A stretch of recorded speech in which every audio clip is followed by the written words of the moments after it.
Hi, welcome to my home. My name is Kathy, and in today's video we're going to be making apple cider vinegar.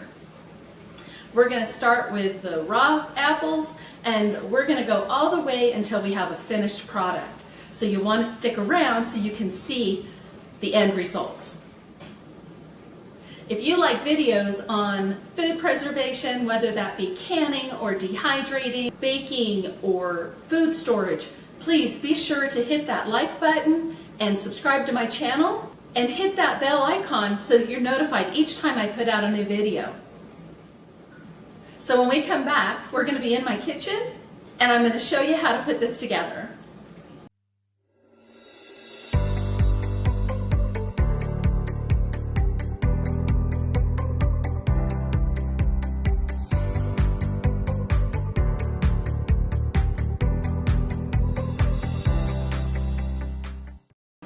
Okay, to start this, you're going to need a jar to make your apple cider vinegar in. I'm using a half-gallon canning jar or ball jar. You can use any jar that you have, just make sure that it's very clean, sterilized, anything will work. And also what I have here are some organic apples. I have washed these. If you don't have organic, of course, is going to be better to use. If you don't have access to organic, or that's not what you have, just make sure you clean your apples really well with some type of a fruit and vegetable cleaner. There's a lot of DIY cleaners, fruit and vegetable cleaners that you can make at home, so it doesn't have to be something that's store-bought. But you just want to make sure that they're as clean as possible, because you don't want any pesticides or anything on the skins, because we are using the skins. So all I'm going to do is cut my apple into pieces.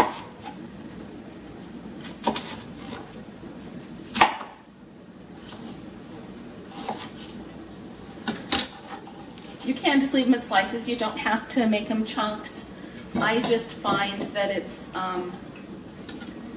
easier to stir with them in chunks. I may do a mixture of both. And you may be noticing I'm not worrying about the stems or the seeds. The ones that fall out, of course, I'm going to leave those out. But you're just chopping them up and fill in your bowl or your jar.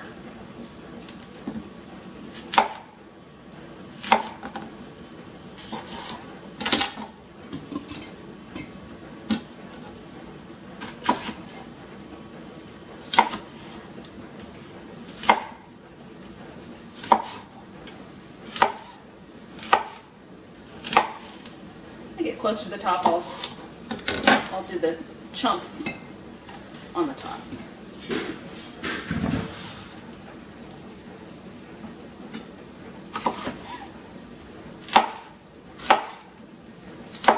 You can also do this with apple scraps. So if you are making an apple pie or making applesauce and you're not using the skins and the cores, set those aside, throw them in your freezer, and then when you have enough accumulated, you can use them to make apple cider vinegar.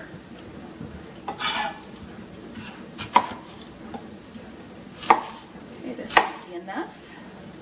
I'll do this last apple and then I think that'll be enough. So we do want some headspace on this.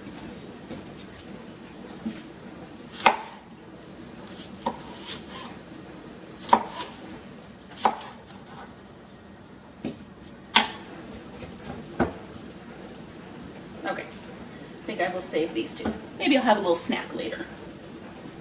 So next we're going to add in 1/4 of a cup of sugar.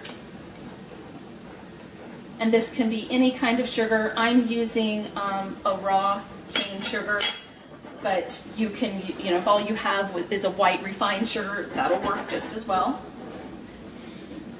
And then to that, we're going to add filtered water. Now, if you have a good well water, you can use that as well.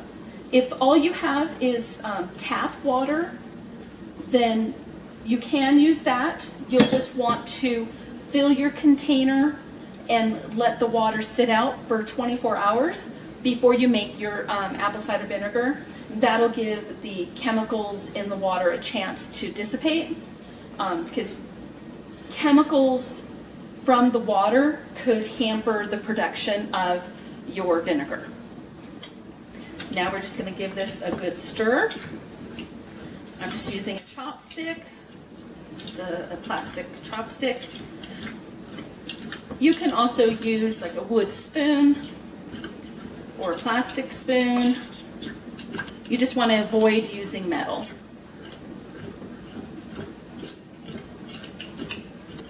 Okay, now that the sugar is good and mixed in there, I'm going to add just a little bit more water.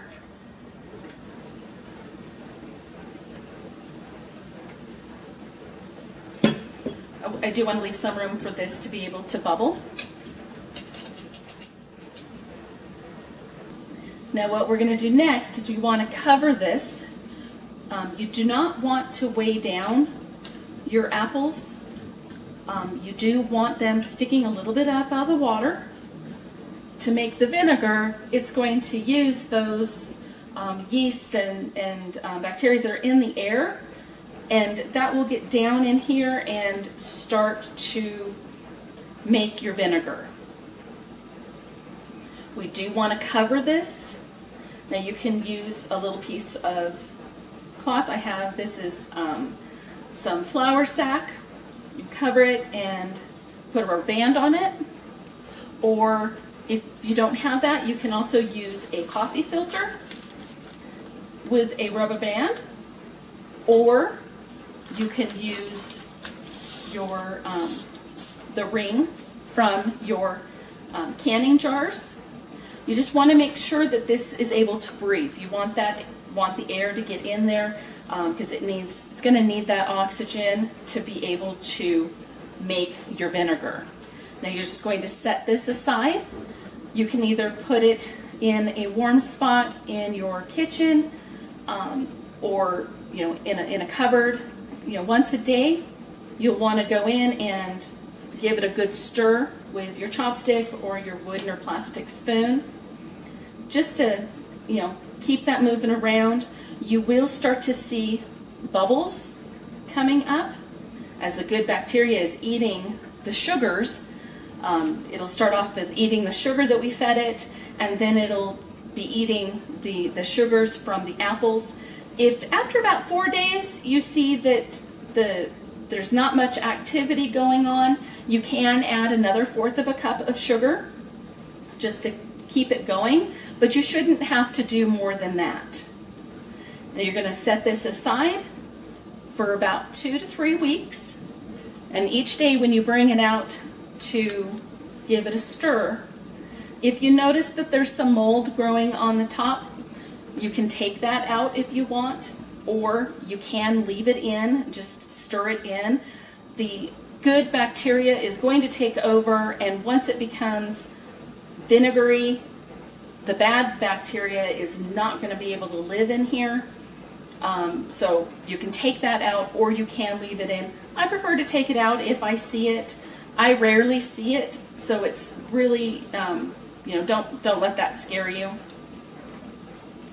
But this is the start of your apple cider vinegar.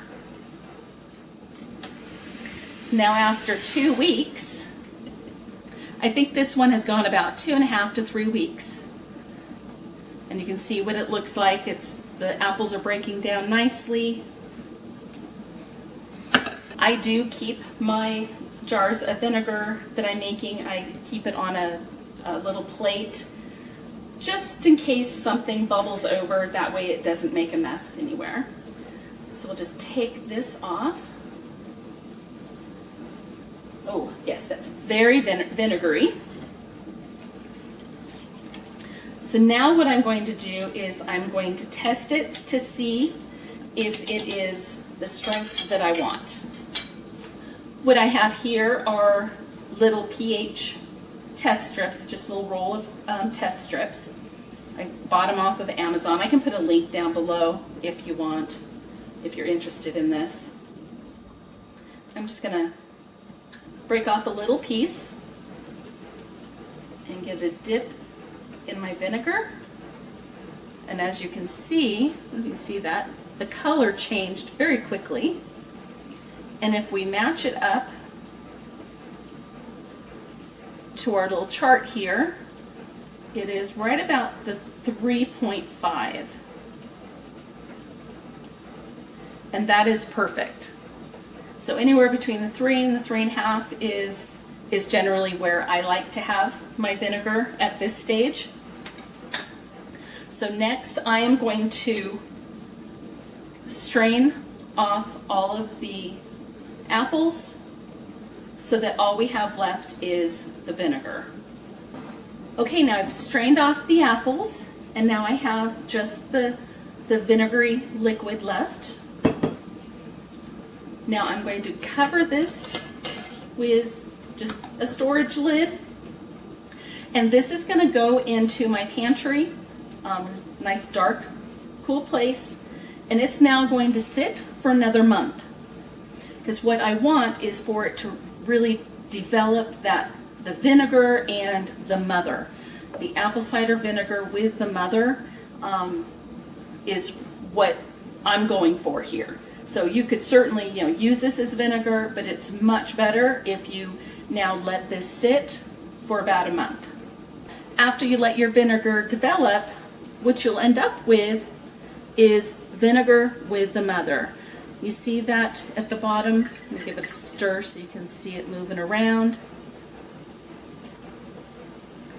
You can see that moving around in there. That is the mother. The mother has a lot of really good health benefits, and this is what your end goal is for a nice natural apple cider vinegar. So this is all there is to making your own homemade apple cider vinegar with the mother. Super easy, takes a little time, but it is not complicated, doesn't take any effort at all, and you can use any kind of apples that you want. It doesn't have to be a specific kind. Well, I hope this video was helpful for you. I hope you learned a little something, and I hope you give this a try.